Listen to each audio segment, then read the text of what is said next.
और दिल्ली के acid attack case में एक बहुत बड़ा खुलासा हुआ है। सूत्र ये बता रहे हैं कि एसिड अटैक की साजिश रचने वाले लड़की के पिता अकील ने ही अपनी बेटी पर एसिड फेंका था।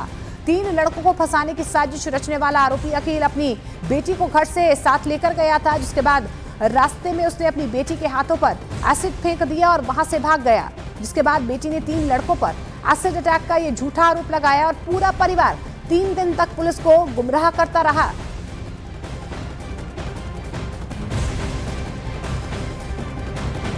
कहीं ना कहीं जो फैमिली है, जो विक्टिम गर्ल है, उसके पिताजी, उसके चाचा और उसकी फैमिली का हाथ है। इन्होंने एक स्टोरी बनाई इसको जितेंद्र को इम्प्लीकेट करवाने के लिए। इसमें साथ में 2 लड़के और हैं, उनकी अभी जांच करनी बाकी है क्योंकि वो शहर से बाहर गए हुए हैं। आ जाएंगे तो उनकी जांच करेंगे। वैसे वो मंगोलपुरी के रहने वाले हैं और माइनर लड़के हैं, 15 साल और 17 साल उनकी उम्र है। और इस मामले में जिस युवक पर एसिड अटैक करने के आरोप लगाए गए थे, उसने न्यूज 18 इंडिया से बातचीत करते हुए बड़े खुलासे किए हैं। बताया था कि आप मौके पर थे। हाँ, मैंने बताया था, अपना दिया था बयान। फिर पुलिस ने क्या कहा आपसे?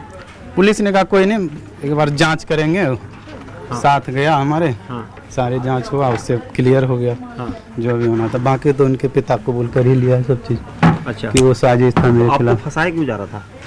सर उसके बारे में आपको चलिए थाने अभी विजिट कर रहे हैं हम, थाने में बताएंगे। मुझको कॉल आ रहा है। तो आप पुलिस के पास थे कल दिन भर, तो उसको लेकर पुलिस आपसे लगातार पूछताछ? हाँ, लगातार पूछताछ करी। एसिड अटैक के वक्त में आप थे क्या वहाँ? नहीं, मैं अपने काम पे था। तो काम पे गए थे? हाँ। करोल बाग में? हाँ। और वही फुटेज भी? हाँ, जो भी CCTV फुटेज है वहीं का है सारे। तो आप लोगों को फंसा क्यों जा रहा था यहाँ पर? फंसा वो उनके जो हमारी वाइफ ने जो क्लेम किया था ना, उसी को बचाव के लिए उसने ये गेम खेला था। अच्छा, ये अकील खेल रहा था सारा गेम। तो बाकी सर चलिए थाने में। पहले से दुश्मनी वगैरह थी आप लोगों की?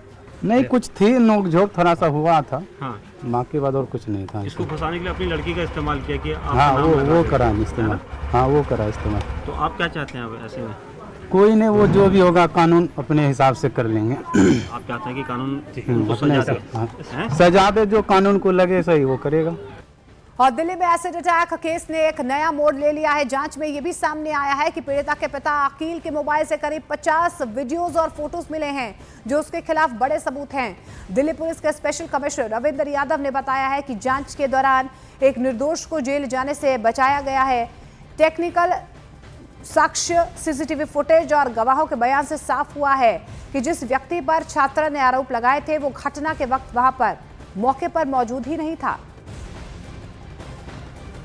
इस पूरे केस में जिस तरह से एक तरफ इन्वेस्टिगेशन चल रही थी, वही वजह को लेकर काफ़ी दबाव था कि क्या वजह हो सकती है, क्यों ये सब किया गया? हाँ, तो जो मैंने पहले बताया, जो जितेंद्र नाम का व्यक्ति था, उसकी वाइफ ने इसके ऊपर 2 दिन पहले इस वारदात एसिड वाले जो FIR हुई उससे 2 दिन पहले एक कॉल की थी कि भाई ये आदमी जो छात्रा का बाप है वो यौन शोषण किया उसने 3 साल तक, 2021 से 24।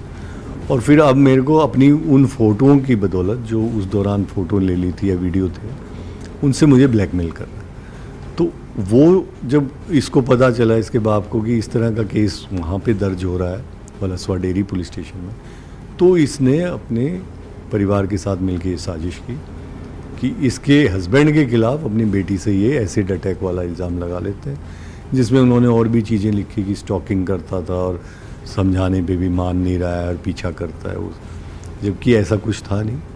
और वो सारी चीज़ें करी और फिर उस परिवार ने पूरे ने मिल के ये साजिश की और केस दर्ज कराया। कुछ वीडियोस इसने भी रखे हुए थे, कई सारे वीडियोस बताया जा रहा है कि पीड़िता के जो है जिसने रेप किया एलिगेशन लगाए थे, अकील ने कई सारे वीडियोस अपने मोबाइल पर रखे थे, उनका इस्तेमाल किया। हाँ, वो हमारे लिए अच्छा एविडेंस भी है कि किस तरह से इसने उसका शोषण किया था, उसको गुमराह किया, नौकरी देने के बहाने उससे सारे काम करवाए और बाद में जब वो उस फोटोज़ को वापस मांग रही थी तो उसको धमकाने का, तो वो हमारे लिए तो अच्छा एविडेंस है। लगभग कई सारे वीडियोस?